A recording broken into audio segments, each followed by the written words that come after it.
The kick's power comes from the torque generated by the rotation of the hips. It's the same principle that cracks a whip. Turning the hips just a few degrees forces the foot to travel a much greater distance and creates a lot of speed as it does. The longer the leg and quicker the rotation, the faster the kick. And unlike karate, Muay Thai fighters are also taught to strike with the hard bone of the shin. A Muay Thai kick can generate roughly the same force as a baseball bat, enough to crack a rib or a leg.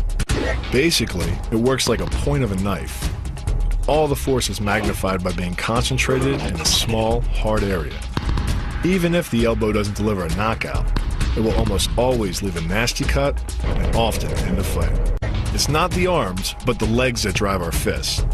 Like a piston, the explosive power of the legs is capable of generating hundreds of pounds of force, all to a very vulnerable area, the soft underside of the opponent's jaw. Like the Hanuman move, the flying knee relies on the explosive power of the legs. But rather than spread the power of our blow over two fists, it concentrates it into a spear point of the knee and combines it with the force of gravity. It's the equivalent of hitting our opponent in the chest with a sledgehammer.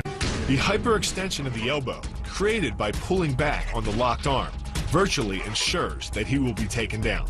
The knee strike to the wrist dislodges the knife and further loads the elbow and shoulder. The technique can easily result in damage to the elbow joint, the tendons of the rotator cuff, or even a broken arm. The key to this move is turning your opponent's lower arm into a lever. By grabbing his arm during the initial attack, you set up the lever such that direct loading to his elbow joint is achieved. Once the elbow is locked and loaded, you can pull a much heavier opponent off balance by simply lowering your center of weight. With practice, the ninja can hit his intended target from distances as great as 45 feet. At impact, that's more powerful than a Major League Baseball pitch. This move is more about timing and precision than power. Instead of hacking through the limb, the first strike imparts an injury just a few inches below the elbow. The sword's razor-sharp blade easily slices through the soft tissue of the attacker's arm. This opens up his defense and provides the ninja a clean opportunity to deliver the kill stroke, a powerful shot to the top of his head. The move works by using your opponent's own body weight against him.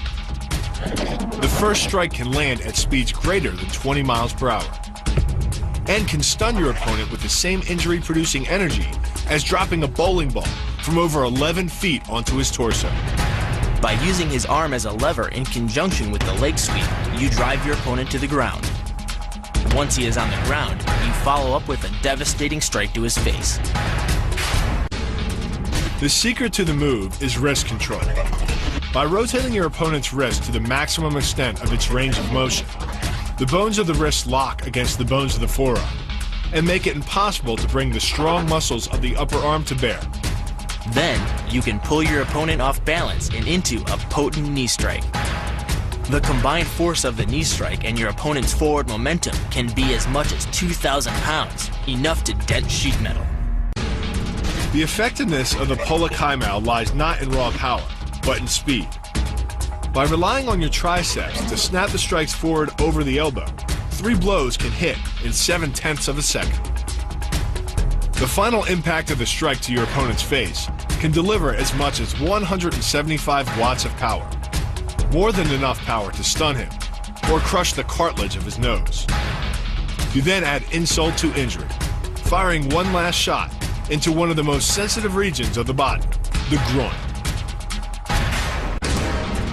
Pulling off the move relies on 2 factors. The first is to combine the block and the strike into a single action. This reduces the time your opponent has to respond to just 1/10 of a second. But the real focus is to aim your strike at the throat. Because as little as 76 pounds of force can collapse the larynx, the strike doesn't need to deliver a lot of force to be deadly. One blow like this and the fight is over.